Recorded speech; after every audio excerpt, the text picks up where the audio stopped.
పరిస్థితి. ఈ గ్యాప్లో అసలు ప్రజల్లో కూడా మార్పు రావాల్సిన పరిస్థితి ఉంది అనేది చాలామంది విశ్లేషకుల నుంచి వినిపిస్తున్నమాట, సమాజంలోని మేధావుల నుంచి వినిపిస్తున్నమాట.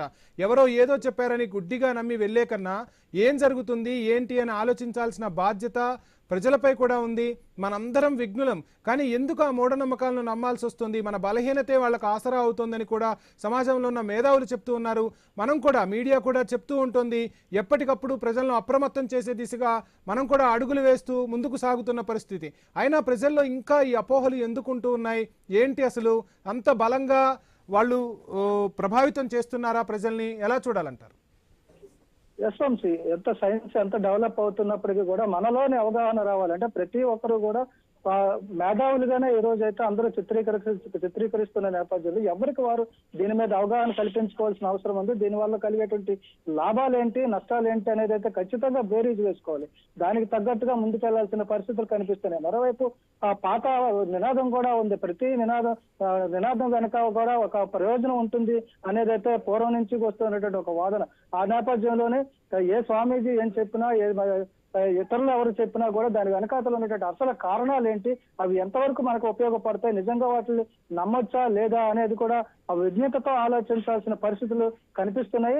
ఇప్పుడు పూర్వకాలంలో అంటే నిరక్షరాస్యత తక్కువగా ఉండేది, వాళ్ళకి వీటి మీద అవగాహన లేదు కాబట్టి వాటిని మూఢాచారాల పట్ల ఆకర్షితులయ్యారు అనేది అయితే ఒక విషయాన్ని మనం చెప్పుకోవచ్చు. కానీ ఆధునిక యుగంలో సైన్స్ పెరుగుతున్న నేపథ్యంలో ఇప్పుడు కూడా ఆ ప్రజలు వీటి వైపు ఆకర్షితులు అవుతున్నారంటే దీనికి ఖచ్చితంగా ఏదైతే ప్రచారం ఉందో ఆ ప్రచారం ప్రభావితం చేస్తుంది అని మనం ఖచ్చితంగా చెప్పుకోవచ్చు. ఆ ప్రచారంలో ఉన్నటువంటి వాస్తవికతను దాచి పూర్తిగా అబద్ధాలని ఏదైతే ఉన్నాయో, అవాస్తవాలు ఉన్నాయో వాటిని తెర మీదకు తెచ్చి వీళ్ళనైతే ప్రభావితం చేస్తుంది. సోషల్ మీడియా ఖచ్చితంగా చూసుకుంటే ఇప్పుడు ఫోన్ ఓపెన్ చేయగానే ఒక రకమైనటువంటి ఒక వర్గానికి సంబంధించినట్టు వీడియోలు వందల వేలు కూడా వస్తాయి. వరుసగా వాటిని చూస్తున్న నేపథ్యంలోనే ప్రజలైతే వాటికి ఆకర్షితులు అవుతున్నారు. కాబట్టి ప్రజలు అవగాహనతో ముందుకెళ్లాల్సిన పరిస్థితి ఖచ్చితంగా కనిపిస్తుంది.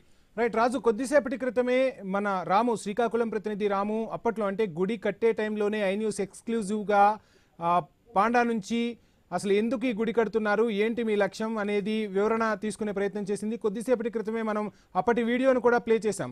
ఆ వీడియోలో ఆయన చెప్పిన విషయాలు ఇప్పుడు సరిపోల్చి చూసుకుంటే కొన్ని విస్తుపోయే విషయాలు వెలుగు చూస్తున్న పరిస్థితి.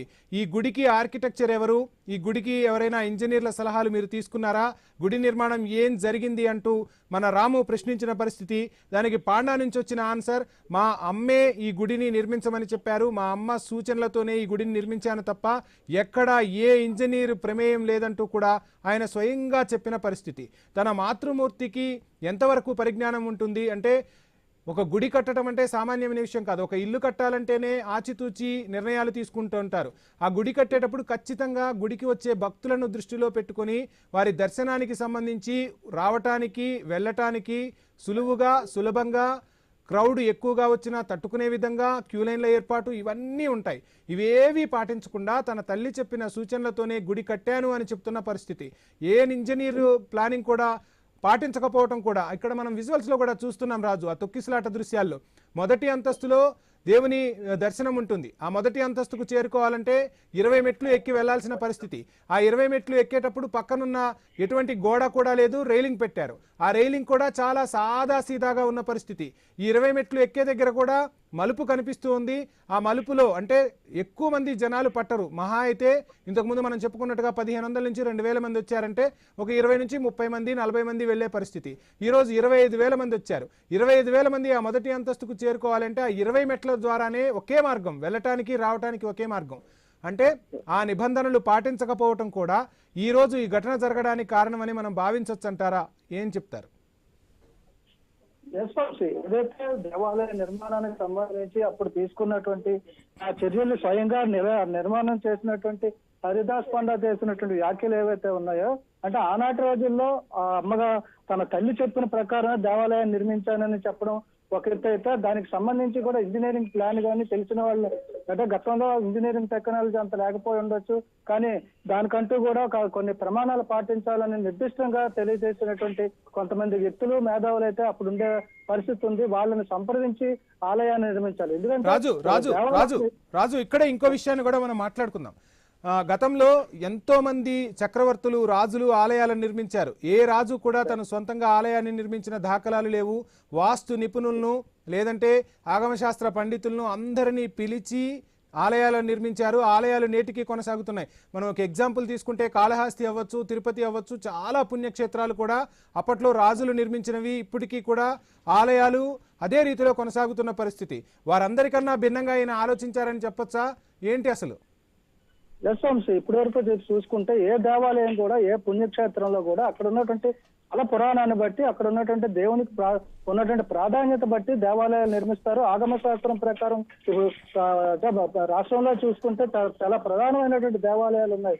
ఆ సింహాచలం, విజయవాడ కనకదుర్గమ్మ ఆలయం, తిరుపతిలో వెంకటేశ్వర స్వామి ఆలయం, అదేవిధంగా శ్రీకాకుళంలో శ్రీకూర్మం, అరసవల్లి, ఇలాంటి దేవాలయాలన్నింటిలో కూడా ఒక సాంప్రదాయం ప్రకారం, ఒక వాస్తు ప్రకారం అక్కడ ఉన్నటువంటి వాతావరణ పరిస్థితులను బట్టి, అక్కడికి వచ్చేటువంటి భక్తుల రద్దీని బట్టి దృష్టిలో పెట్టుకొని ఇవన్నీ కూడా పూర్వకాలంలో నిర్మించినటువంటి, అప్పుడు రాజులు కావచ్చు, దేవతలు కావచ్చు, చాలా వరకు దేవాలయాల్ని దేవుళ్ళే నిర్మించారు అని కూడా చాలా వరకు మనం విన్నాం. అప్పుడు కూడా ఆ రోజుల్లోనే ఇంజనీరింగ్ ప్లాన్ తో కట్టినటువంటి దేవాలయాలు మనకు ఉన్నాయి. శ్రీకాకుళంలోనే అరసవిల్లిలో సూర్యనారాయణ స్వామి దేవాలయాన్ని తీసుకుంటే అది కళింగ సామ్రాజ్యాన్ని సాంప్రదాయాన్ని ప్రతిబింబిస్తుంది. ఇలాంటి చాలా దేవాలయాలు ఉన్నాయి. ఈ దేవాలయాల నిర్మాణాల్లో తీసుకున్నటువంటి ఆ ప్రామాణికాలను అయితే ఖచ్చితంగా పాటించాలి.